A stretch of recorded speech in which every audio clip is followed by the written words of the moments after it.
And it's real funny because actually when people making videos, I was calling people like Ab McCree and BusyWorks Beats, and I was like, yo, chill, like, because a lot of people what was hitting me up and be like, hey, Steven's this, Steven that, Steven this, Steven that. It was either somebody brought it or that shit was just you was never going to see a video again.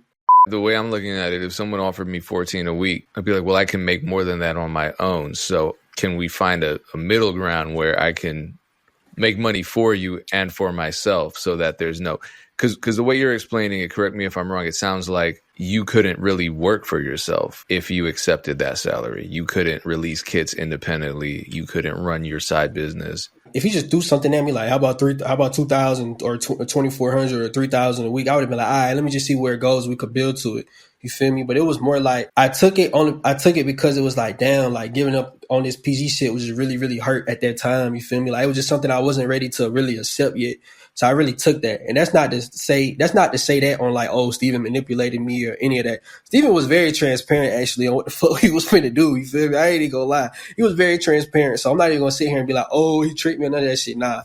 I made that decision. It was all me. You feel me? Like I made that decision to take that. I think my biggest thing was like, I just felt like I never really liked having a cap on my pay. That's just not me. I don't want to have a cap on my pay. It's the downfall of content creators because if we don't make any money, we don't make any money. There's no one's going to pay us. No one's going to save us.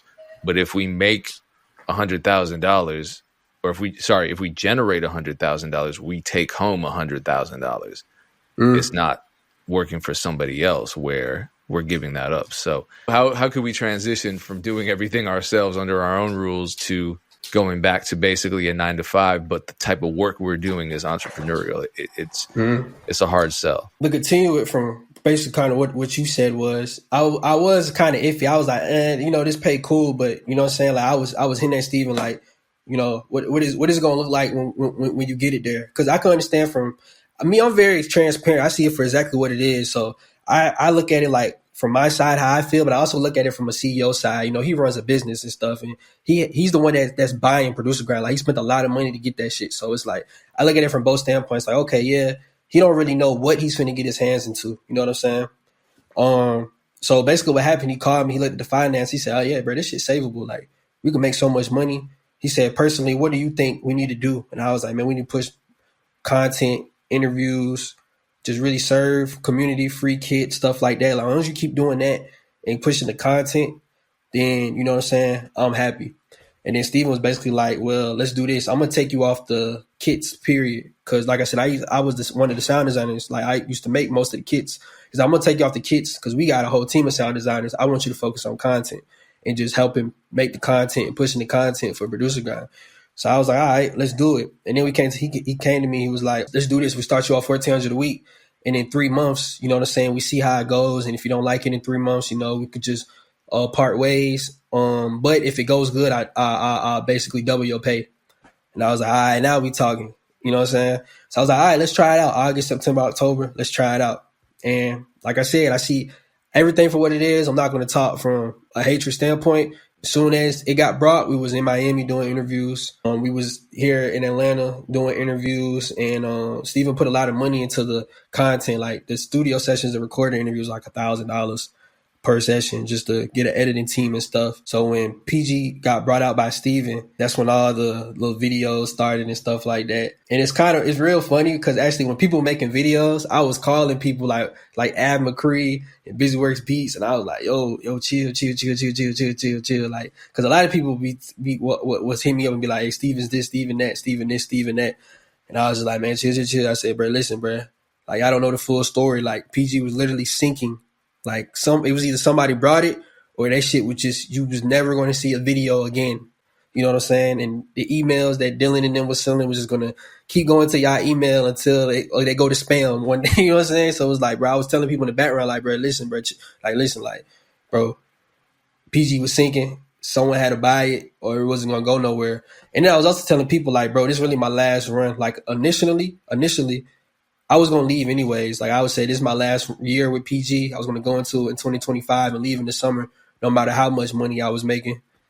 Even if it was good money, I was still going to leave because at this point I was just like, it was more like personal reasons. You know what I'm saying? Like I actually want to really focus on like producing now and stuff like that. So That was just a What? personal thing. You feel So me? this is where I come in to just kind of be typical DJ Payne one and not know shit. So I'm living under a rock, but I try to stay as dumb as possible when it comes to that stuff. So I did Mm-hmm. see Busy Works putting those videos out, and Yeah. I chose not to watch them because the less I know about that, I think the happier I am. But to Mm-hmm. summarize, what was the criticism of the producer grind sale? What was everyone's problem with that? Steven Culture Vulture is not good. The interviews are gonna, get taken away. There's gonna be more kits. Like he not really for the culture and stuff like that. That's what they were saying. That's not what I'm saying. That's what they were saying. So that was pretty much like the critics. Like we'll see what happened Got it. with PG and stuff like that. They just didn't know the direction PG was gonna go with it. You feel me? So kind of go to the present now. From August to October, we kind of was pushing a lot of contents and kits and stuff, and we're just fishing around to see what works. You know what I'm saying? At this point, my job strictly was just pushing content, so reels, YouTube videos, just pushing content and stuff. And kind of like to kind of start where it got rocky with me and Steven, it's really pretty simple. Like I said, we had an agreement in October. The pay was adjusted, so it came to October. And to backtrack a little bit, in September, shout out to my brother Max Shooter. We dropped the kit with Max Shooter, and he flew in. He stayed at my crib, and man, we went crazy, pumped out content. Like I was doing a lot of stuff for that launch, and that was really Yeah, me. Like, there's a ton of Max Shooter content on the Producer Grind YouTube. yeah, like I was really controlling that whole launch. You know what I'm saying? And that was the best. I don't know what they're doing now because I left PG back in December, so I really don't know what they're doing now. But at that point, when that Max Shooter kit launched, that was the best kit so far. You know what I'm saying? From the new PG. So that was really just me showing Steven like, hey, this is what I could do. This is what I could give you. And then around October, I'm gonna just call it for what it is. I'm kind of scared to talk to people and be like, "Hey, call and press you about some money." I'm just not that type of person to really do that. So I never hit Steven and be like, "Hey, the October's coming up. We're gonna have to in October. It's about to be November. We're gonna adjust the pay." Like Steven always call me and be like, "Yo, this is going good. This is going good. This is going good. This is going bad. This is going bad." Like Steven will call me every day and communicate and stuff. But he called me like 2 weeks before. He was like, "Yeah, we're gonna talk about the pay and stuff and all that." And I was like, "I bet." November came, he called me. He was like, "Yeah, can we push it back to 2 weeks? The finances are just crazy right now, blah, blah, blah." And I was like, fuck. But you were planning on leaving in 2 months anyway after that. Now, I was planning on leaving in a year that summer. So the summer of 2025, I was just going to be like, I'm going to leave regardless. Summer of 2025, yeah, summer not of the start of 2025. Okay, my bad. That's what I was telling like my close friends, just me in my head. Like, I'm going to just leave regardless. But November, he pushed it back 2 weeks. It was just nothing after that. From like November to December, it was nothing. Like this is me being 100% transparent again. I wasn't even trying to do shit for real. I was just doing enough to make the shot, my 1,400 a week. I wasn't trying to put no much more into that. And Steven, like this only because how I see it. If everything's paid for pay, then pay me for what I do. If you up in the work more and more and more, you want to post three reels a day. You want me to just hit up all these producers and do cookups and stuff and just do all this shit. If you up in it every week and week, then up the pay. But that won't happen. And then, like I said, that one time he called me too and was like, let's revisit in 2 weeks. It was really nothing after that. So me personally, I kind of hit him with what I did with Dylan. I just did the minimum of what I do to get paid around December. But I had called him because we made like he had hit me up basically. And he offered me something. And then when I had called him about it, he was like, nah. I was like, oh, okay. And then he called me back that same day and was basically like, yo, I got to be honest with you. He's like, yo, I got to be honest with you, bro. Like, the finances are crazy right now, whoop and all this stuff. And he was just like, I can't afford the 1,400 week salary. It was like me going through all that shit. I went with Dylan again. Like it was like a relapse of all that shit, bro. And I was cooked. Mind you, this was on the day that I was getting a new crib too. Like literally on the day I was getting a new crib, this shit happened. And I was just like, what the fuck? Like he was like, yeah, I could put you on 500 of freelance. But I'm not gonna lie, bro. That shit was like a 360 deal. Like, bro wanted me to go find producer to cook up with, try to get a cheap ass studio, and then edit the video when we had an editor. But I guess the editor, everybody pay got cut. So it was just like, I was just like, man, I'm not about to be doing all this slaving work for just $500 now, bro. It's crazy. I was just told him I think about it, and then I called him. I went to this crib the next day, and I was just like, yeah, I'm gonna just move on and do my own thing. I don't even want to, you know what I'm saying? Like it's just like it's more bits and pieces of parts that go into it. Like the content kind of got cut off a little bit. It was just stuff leading into it. But my main thing was just like going through all that again, like how I was with dealing. It really felt like a relapse. I was like, man, hell nah. And I just ended up like just being like, yeah, I'm gonna just leave. You feel me? Are you on good terms with everybody, Steven and everyone that was involved to this day? I guess so, but not really though, man. Like you can say that, but then not really. Like I will say that it wasn't really on no evil shit. Like I don't think Steven was on no like evil shit. I just think it was more just like this the situation.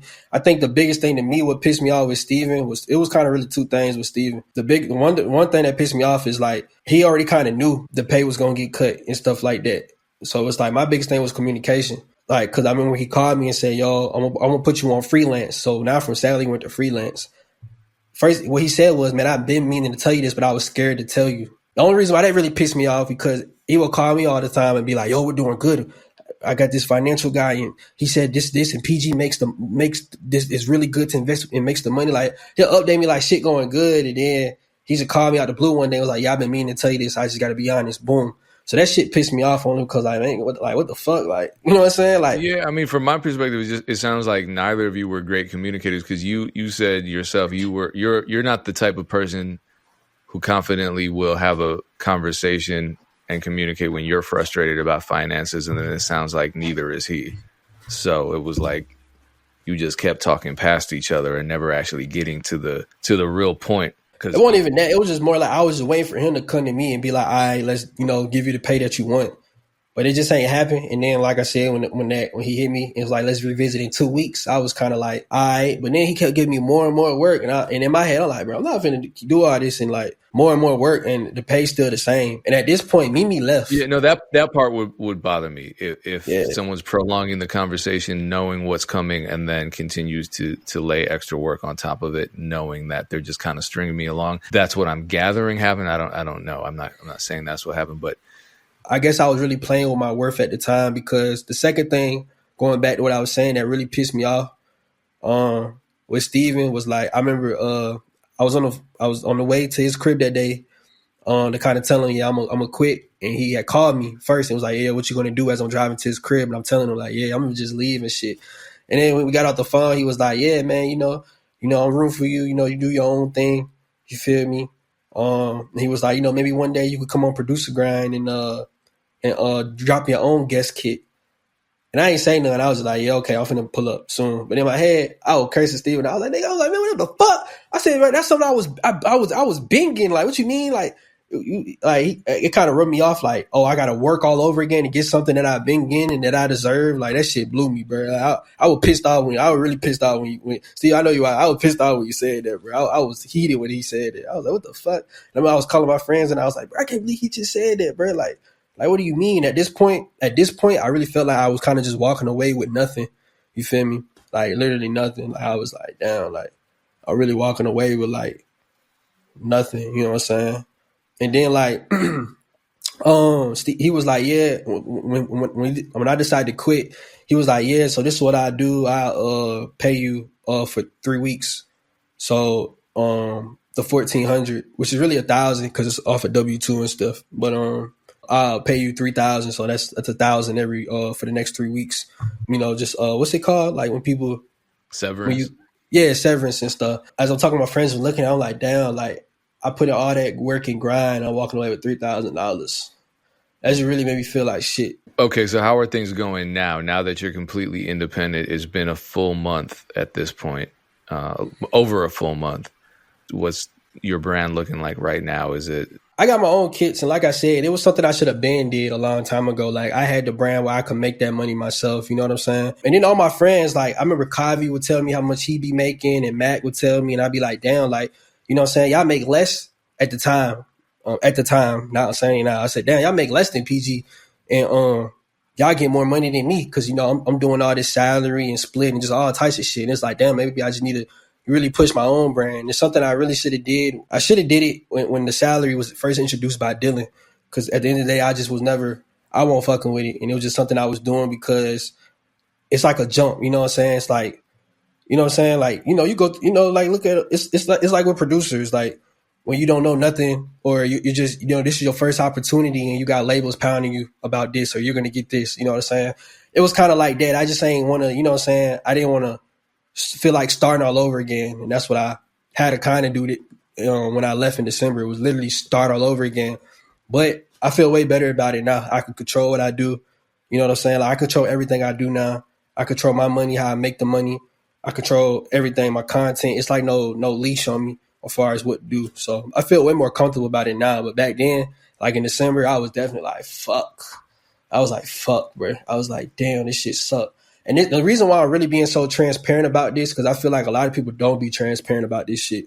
Like, I got confidence in myself. I'm literally vlogging it. Because like I said, this is going to drop sometime in like February probably or something. This is 2 months after all that stuff done happened. You know what I'm saying? So like, I'm definitely like, I've been vlogging, like me, like literally starting all over again, building a brand and stuff. I'm literally going to show people like me starting all over again and give producers that, you know what I'm saying, that full transparency of just being a full-time music producer. You feel me? Yeah. So moving forward with you, it seemed like communication was always a theme. How have you changed the way you communicate and how you approach partnership situations? I just be straight up, like whatever I feel like my worth is or my value is, that's what I want. And if we can't come to an agreement on that, then let's just walk away. You know what I'm saying? Let's not have an agreement. You know what I'm saying? And I'm not talking about like beats. This is straight off of like the e-commerce field or just branding stuff like that. You know what I'm saying? So that's kind of like how I move now. You know what I'm saying? Like, it's kind of like a relationship. Like, you know, like you get into a relationship with somebody and then y'all break up and then you kind of think about all the stuff like, dang, I really let this slide during a relationship. That's kind of like what I've been feeling in 2 months. I've been like, damn, like it was a lot of shit I just kind of just said, yeah, you know what I'm saying, and just let slide. And now it's like having that clarity, I really see like, damn, like I really wasn't, you know what I'm saying, really valuing what I was worth. You know what I'm saying? I was just too quiet. So that's definitely one thing that I learned. And that's something that actually Mimi taught me, because Mimi's very vocal. Mimi and Steven butted heads. And from August to October, they butted heads so bad. Mimi left. Like, it was bad, bro. And that's because she's vocal. She's confrontational. Yeah, she's very vocal. So it's like, but at the end of the day, like, Mimi got her own stuff going on. You know what I'm saying? She got her own stuff, her own brand. Like, she had her own stuff going on. So it wasn't like her starting over. It was like, okay, I just went to see how this producer grind stuff was going to work out. Let me go back to what I was doing. Boom, easy. For me, it was like, damn, I had to literally look at my, I was going through a midlife crisis. I was like, fuck, you know what I'm saying? Like, So I really had to like get myself together. You feel me? What's the name of your kid site? It's called Club Experiment. It's really just me and like close friends, like close sound designers that I, you know what I'm saying, build relationships. If you watch my brand, you know them, like Chaotic, Keon, Matt, Key Major, like, you know, just really close friends, and we're really just focusing on like just the actual sounds, you know what I'm saying? Like, and like experience, like with the kits and stuff. Like the one I'm dropping is called a Tantrum Drum Kit that drops in February. Right now, I'm really just pouring like seeds into it. Like, I'm not even looking at the money, because, you know what I'm saying, I'm good to pay bills. So I'm really just looking at it to kind of just build that community all over again. My friend Mondo, he posts on his story brick by brick all the time. That's kind of how I'm looking at it. So I really just want to go back to kind of just dropping free kits. Like the day of this interview, I just dropped the Analog Lab Bank yesterday, and then the week before that I dropped a free drum kit, and I'm about to drop a free sample pack this Monday or Sunday. So I really just kind of build that community and build that trust, even though I still have the trust, but I'm just trying to you have the trust, but you don't have the data, so you need to build that back up. Yeah, the data, you know, exactly. You feel me? So that's what I'm doing with the Club Experiment brand, and really just focusing on my personal YouTube channel. Back in August, when everybody's making the controversy videos and stuff, I called Ab McCree. And I was kind of telling him, because he was reacting to it too, and I was telling him like, nah, bro, this is the full story. And Ab was like, damn, I ain't even know all that shit. And I was like, yeah, bro. And he was telling me, well, I fuck with your personal brand. Like, I love what you post on your channel. And that really stuck with me, because a lot of people would say that, but I'll brush that over and be like, nah, man, I just did a Metro interview. That's the best shit. You know what I'm saying? I really should have invested into my personal YouTube, my personal brand. So that's something I'm just doing now, is really doing that.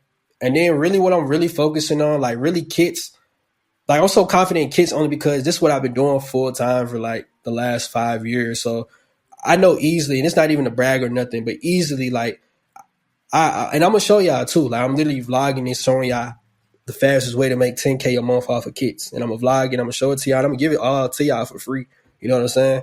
So I'm so confident in that. I'm just doing that because that's money there, and that's something I should have been doing. But I really, really focusing on is just my personal brand, content wise, and focusing on actually being a producer again. Like Producergrind, like if you're gonna do this e-commerce shit and sell these kits, it's hard to do it for real and balance being a producer, man. It's really like two different jobs, bro. And I'm the type of person I suck at multitasking, bro. Like I suck at it. So it's like I chose to really pour myself into the e-commerce world of a producer. And it kind of led me away from actually being a producer. And then all my friends around me, like Cloud and Mac and DB, and just all my friends around me, I'm seeing all these guys get these placements and songs and plaques and stuff. And it's like I chose my lane. So now it's kind of like, now that I'm starting over, I kind of revert a little bit and actually focus on making music again. You know what I'm saying? Actually, like, being a producer. Oh, You know what I'm saying? Thankfully, like I said, shout out to Dylan to the opportunity he gave me because I done learned so much game and picked up so much. And even from Steven, like Steven really taught me a lot in these last 3 months about the business and the kit. Like he really gave me a lot of kit sauce and stuff like that. So even with all the shit I said and just, that's how I feel, but I'm still going to give flowers to where flowers are due. You feel me? So I forgot what I was leading to, but yeah. Well, no, I appreciate the transparency and the honesty and wish you a lot of continued success on this path. Appreciate you sharing all that with us. Yeah, for sure. Like I said, I'm really just being transparent because this is real. Like, this is real life, bro. This the real deal. Like, this is really for just someone who's watching that, like, value yourself, value your worth, really stand on what you're on, and be consistent, man. Like, that's really one of my biggest goals this year is to be consistent. Be consistent. I tell people all the time, like, if you could put out a good quality, whatever, product, video, music, whatever, and just be consistent to it, this is anything. If you can put out good quality and be consistent, you're going to be majorly successful. That's something I really want to focus on this year. Just really just being consistent on what I do, my brand, club experiment, me putting out content and just me making music. Like I really want to be consistent with the people who's in tune with me and my community that I'm going to build these next couple of years. You feel me? So that's why I'm really just being transparent because it's like I just want people to know. But really, I wanted people to know that I officially left Producer Grind because like even now, like we're about to be in February. And he's still posting us every day. You feel me? And it's only it's only a little weird because it's like, when I was there, I had all these expectations, post 3 reels a day, post these videos, cook-ups. And I haven't seen him do nothing since I left. And me and Mimi left. So it's like, you feel me? It just shows me I made the right decision only because like, imagine I was doing that, more work, still getting the same pay, and then it got cut in half. Like, yeah, you could have real deal called me like a slave or something, bro. You know what I'm saying? That would have been that would have been fucked up. So it's like, well, cool, man. I'm glad it seems to be working out and you're in a happier spot and feeling more productive.